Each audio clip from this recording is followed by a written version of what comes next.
Hi all, ഇന്ന് ഞാൻ പറയാൻ പോകുന്നത് റൈസ് ഓഫ് ക്യാപിറ്റലിസത്തിൻ്റെ ബാക്കി ഭാഗമായിട്ട് എഴുതാൻ പറ്റുന്നതും മാക്സ് വെബറിൻ്റെ the Protestant ethic and the spirit of capitalism എന്ന് പറയുന്ന അദ്ദേഹത്തിൻ്റെ ഫേമസ് വർക്കിൽ വരുന്ന കുറച്ച് കാര്യങ്ങളുമാണ്.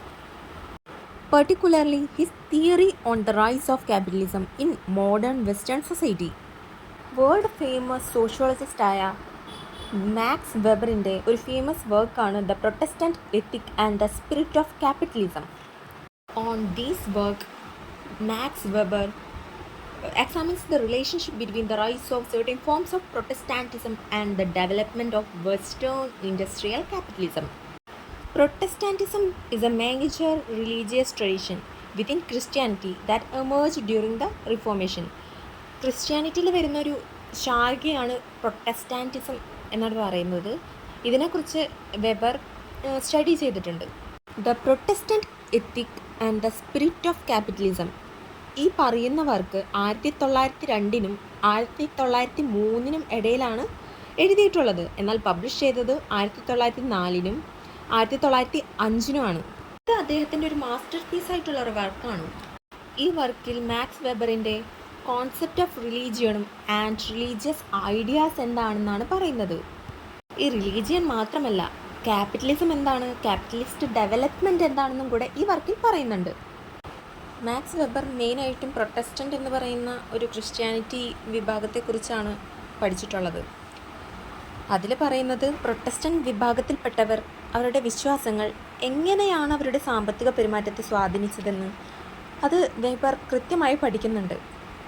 അതിൽ പറയുന്നത് മതപരമായ ധാർമ്മികതയും കഠിനാധ്വാനവും തമ്മിൽ ഒരു ബന്ധമുണ്ടെന്നാണ് പറയുന്നത്. പ്രൊട്ടസ്റ്റന്റ് ചിന്താഗതിക്കാർ ലാഭം നേടുന്നതിനെ ഒരു പുണ്യമായിട്ടാണ് കണ്ടിരുന്നത്.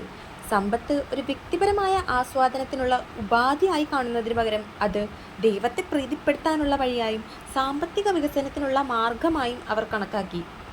ഇതിൽ അസറ്റിസം എന്നൊരു ടേം പറയുന്നുണ്ട്, അതായത് സന്യാസ ജീവിതം.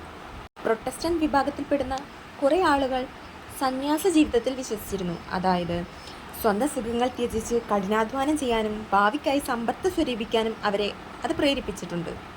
വെബറുടെ അഭിപ്രായത്തിൽ മുതലാളിത്തം എന്നത് വെറും ലാഭം നേടുന്നതിനേക്കാൾ അപ്പുറം ഒരു യുക്തിസഹവുമായി ഒരു സാമ്പത്തിക പ്രവർത്തനമാണ്. അതായത് ലാഭം നേടുന്നതിനോടൊപ്പം തന്നെ സാമ്പത്തിക സ്ഥാപനങ്ങൾ, നിയമങ്ങൾ, സാങ്കേതിക വിദ്യ എന്നിവ റാഷണലായിട്ട് വികസിപ്പിക്കാനും ഇത് കൂടുതൽ പ്രയോജനം നൽകുന്നു. ചുരുക്കി പറഞ്ഞാൽ പ്രൊട്ടസ്റ്റന്റ് മതവിശ്വാസത്തിലുള്ള ചില ആശയങ്ങൾ, പ്രത്യേകിച്ച് കഠിനാധ്വാനം, ലാഭത്തോടുള്ള മനോഭാവം, ലളിതമായ ജീവിതശൈലി എന്നിവ മോഡേൺ ആയിട്ടുള്ള ക്യാപിറ്റലിസത്തിൻ്റെ വളർച്ചയ്ക്ക് ഒരു പ്രധാന ഘടകമായിട്ട് വെബർ പറയുന്നുണ്ട്. ഇനി നെക്സ്റ്റ് ആണ് features of the spirit of capitalism. ഇതിൽ മെയിനായിട്ട് 3 പോയിൻറ്റ്സ് ആണ് പറയുന്നത്. ഒന്നാമത്തെ, the devotion of amassing wealth and profit beyond the personal needs of the individual. അതായത് സമ്പത്ത് ശേഖരിക്കുകയും വ്യക്തിപരമായ ആവശ്യങ്ങൾക്കപ്പുറം ലാഭം നേടുകയും ചെയ്യുക. നെക്സ്റ്റ് വണ്ണാണ് the commitment to unrelieved toil and work couple with self denial. Unrelieved toil means നിരന്തരമായ കഠിനാധ്വാനം, അതായത് സ്വയം ത്യജിച്ചുകൊണ്ട് തുടർച്ചയായ ജോലി ചെയ്യാനുള്ള ആ ഒരു പ്രതിബദ്ധത. നെക്സ്റ്റ് പോയിൻ്റ് ആണ് avoidance of the use of wealth for purposes of personal enjoyment. Avoidance of enjoyment means ആസ്വാദനം ഒഴിവാക്കുക, വ്യക്തിപരമായ സന്തോഷത്തിനോ ആസ്വാദനത്തിനോ വേണ്ടി സമ്പത്ത് ഉപയോഗിക്കാതിരിക്കുക. ഇതാണ് മെയിൻ ഫീച്ചേഴ്സ് ആയിട്ട് പറയുന്നത്. ഇനി നമ്മൾ നോക്കുന്നത് modern versus traditional capitalism. Weber പറയുന്നത് മോഡേൺ വെസ്റ്റേൺ ക്യാപിറ്റലിസം ഒരു പ്രത്യേകതരം സാമ്പത്തിക സംവിധാനമാണെന്നാണ്. ട്രഡീഷണൽ ആയിട്ടുള്ള ക്യാപിറ്റലിസത്തിൽ ഇത് കാണില്ല. The characteristic feature of the western modern capitalism is the unique combination of devotion to the earning of wealth through legitimate economic activity together with the avoidance of use of this income for the use of personal enjoyment. അതായത് ഇത് സമ്പാദനത്തിനോടുള്ള ഭക്തിയും വ്യക്തിപരമായ ആസ്വാദനത്തിനായി വരുമാനം ഉപയോഗിക്കുന്നത് ഒഴിവാക്കുന്നതും ചേർന്നതാണ്. അതായത് modern western capitalism ഒരു ഫ്യൂഷനാണ്. Wealth earn ചെയ്യുന്നതിനോടുള്ള ഡിവോഷനും ആ വരുമാനം, ഇൻകം ആസ്വദിക്കാൻ, എൻജോയൻസിനും വേണ്ടിയിട്ട് കൂടിയുള്ളതാണ്. അക്കോർഡിംഗ് ടു വെബർ, മോഡേൺ ക്യാപിറ്റലിസത്തിൽ എംപ്ലോയർ ഓരോ ജോബിനും ഓരോരോ ഡിഫറെൻറ്റ് റേറ്റാണ് കൊടുത്തിട്ടുള്ളത്. Therefore, more from the workers as possible, and the workers earn more by increasing the intensity of their work, benefiting both employers and the workers by maximizing the profit and the wages. ഇത് കാരണം എന്താ, എംപ്ലോയേഴ്സിനും വർക്കേഴ്സിനും ബെനഫിറ്റാണ്. Traditional capitalism നോക്കുകയാണെങ്കിലോ അതിൽ employers കൊടുക്കുന്ന wages വളരെ കുറവാണ്, and incentive also very less comparing to the modern capitalism. Looking to the traditional capitalism, വർക്കേഴ്സിന് കൂടുതൽ വരുമാനം നേടുന്നതിനേക്കാൾ കുറഞ്ഞ ജോലി ചെയ്യുന്നതിനായിരുന്നു താല്പര്യം. അവരുടെ അടിസ്ഥാന ആവശ്യങ്ങൾ മാത്രം നിറവേറ്റാനായിരുന്നു അവർ ജോലി ചെയ്തിരുന്നത്. ചുരുക്കത്തിൽ മോഡേൺ ക്യാപിറ്റലിസം കഠിനാധ്വാനത്തെയും സമ്പാദനത്തെയും ഒരു ധാർമ്മിക കർത്തവ്യമായി കാണുമ്പോൾ, ട്രഡീഷണൽ ക്യാപിറ്റലിസം വർക്കേഴ്സിൻ്റെ അടിസ്ഥാന ആവശ്യങ്ങൾക്ക് ആവശ്യമാത്രയായ ജോലി ചെയ്താൽ മതി എന്ന് കരുതി ജീവിക്കുന്നവരാണ്. പ്രൊട്ടസ്റ്റൻ്റ് മതവിശ്വാസത്തിലെ ചില ചിട്ടയായ ജീവിത രീതികളുണ്ട്. സന്യാസം പോലെ അസറ്റിക് പ്രൊട്ടസ്റ്റാൻറ്റിസം. പണം സമ്പാദിക്കുന്ന ക്യാപിറ്റലിസ്റ്റ് രീതിയും ഇതും തമ്മിൽ ബന്ധമുണ്ടെന്നാണ് വെബർ പറയുന്നത്. വെസ്റ്റേൺ ക്യാപിറ്റലിസ്റ്റ് സൊസൈറ്റി ക്യാപിറ്റലിസം വളർന്ന് പ്രൊട്ടസ്റ്റൻ്റ് മതവിശ്വാസികളുടെ സ്വാധീനം കൊണ്ടാണെന്ന് വെബർ എന്ന ചിന്തകൻ പറയുന്നു. അതായത് മതപരമായ ചിന്തകൾ ആളുകളെ കൂടുതൽ പണമുണ്ടാക്കാൻ പ്രേരിപ്പിച്ചു. പ്രൊട്ടസ്റ്റൻ്റ് മതവിശ്വാസികൾ പണം സമ്പാദിക്കുന്നതിനെ ഒരു നല്ല കാര്യമായി കണ്ടു.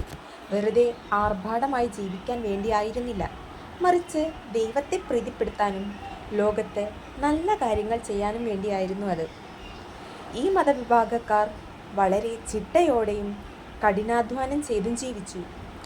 അനാവശ്യമായ ചെലവുകൾ ഒഴിവാക്കി തങ്ങളുടെ ജോലിയിൽ ശ്രദ്ധ കേന്ദ്രീകരിച്ചു. ഇത് സമ്പത്ത് കൂട്ടാൻ സഹായിച്ചു.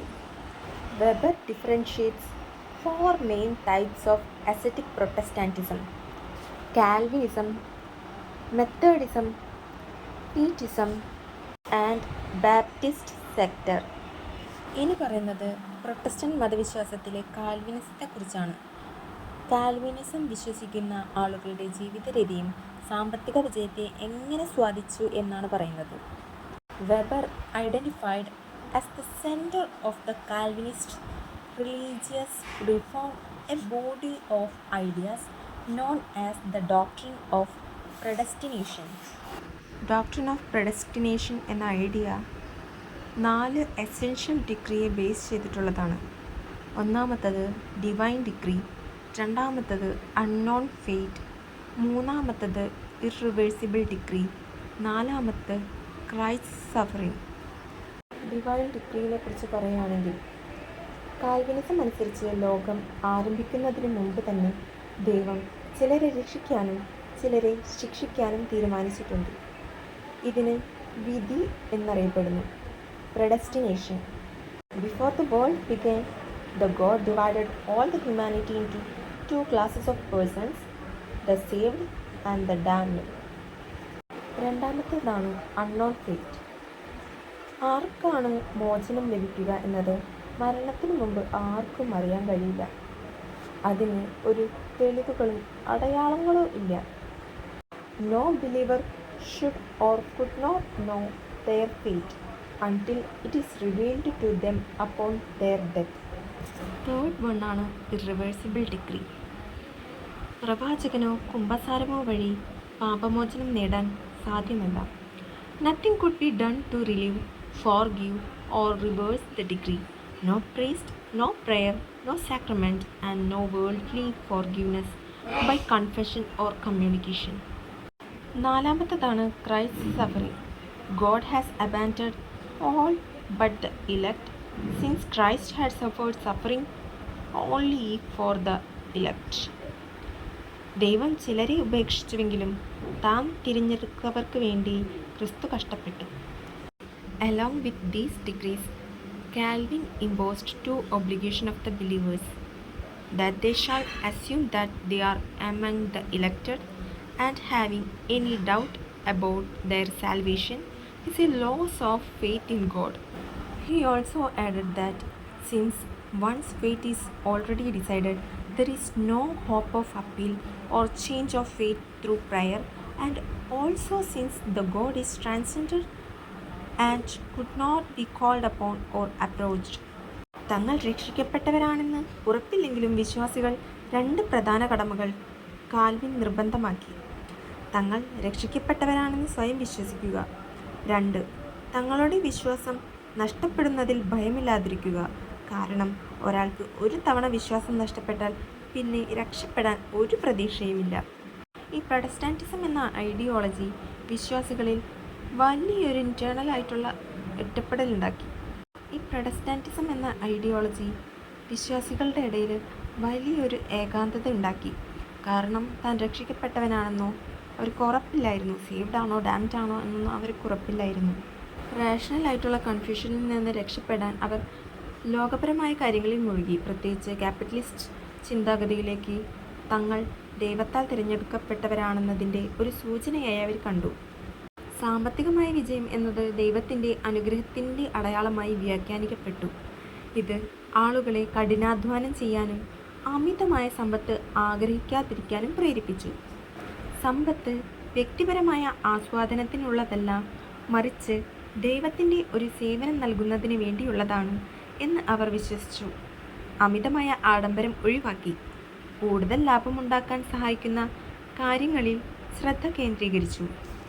ചുരുക്കത്തിൽ കാൽവിനിസത്തിലെ പ്രൊട്ടസ്റ്റാന്റിസം എന്ന ഐഡിയോളജി ആളുകളിൽ ഉണ്ടാക്കിയ റാഷണലിസം അവരെ കഠിനാധ്വാനം ചെയ്യാനും സാമ്പത്തികമായി വിജയിക്കാനും പ്രേരിപ്പിച്ചു.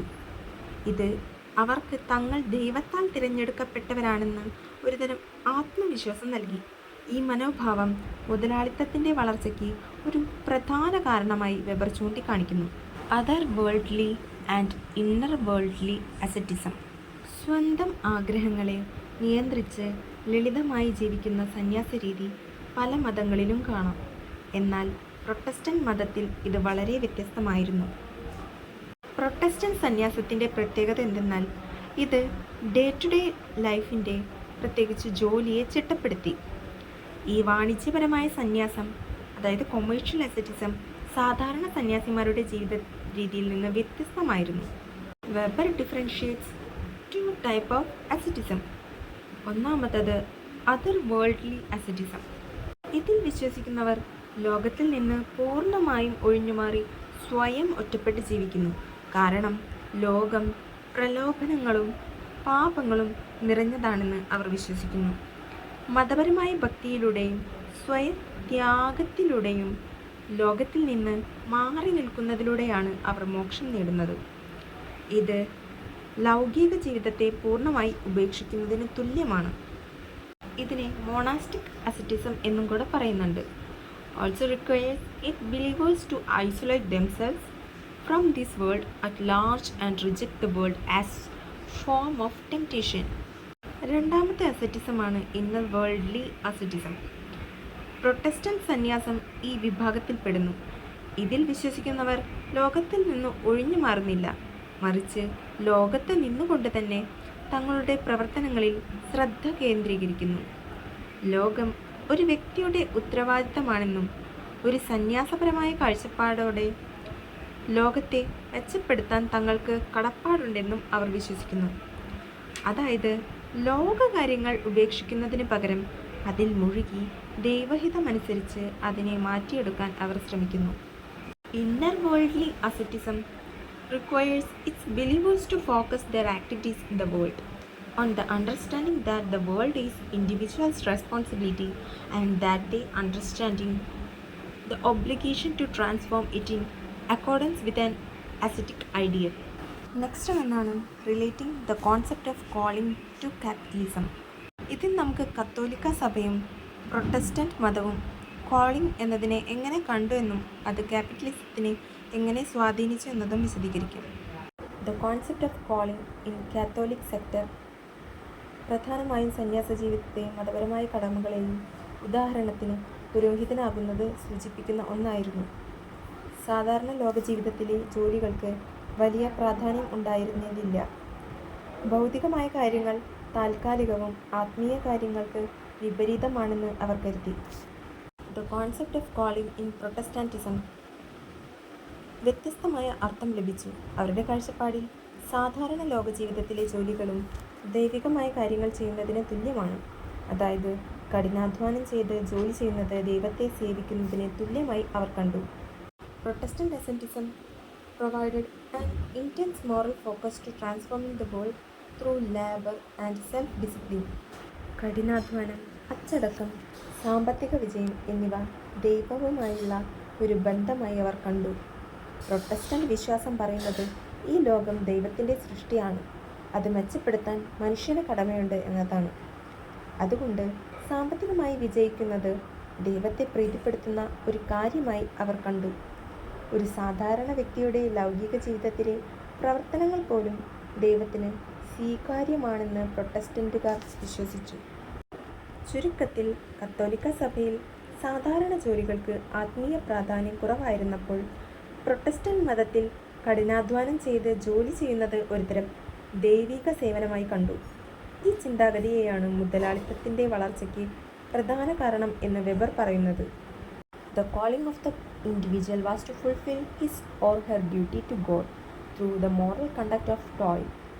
In this scheme, toil becomes equivalent virtue and thus bringing a link between asceticism in economic activity as a worldly profession. This is the basic idea of Protestant ethic and the spirit of capitalism.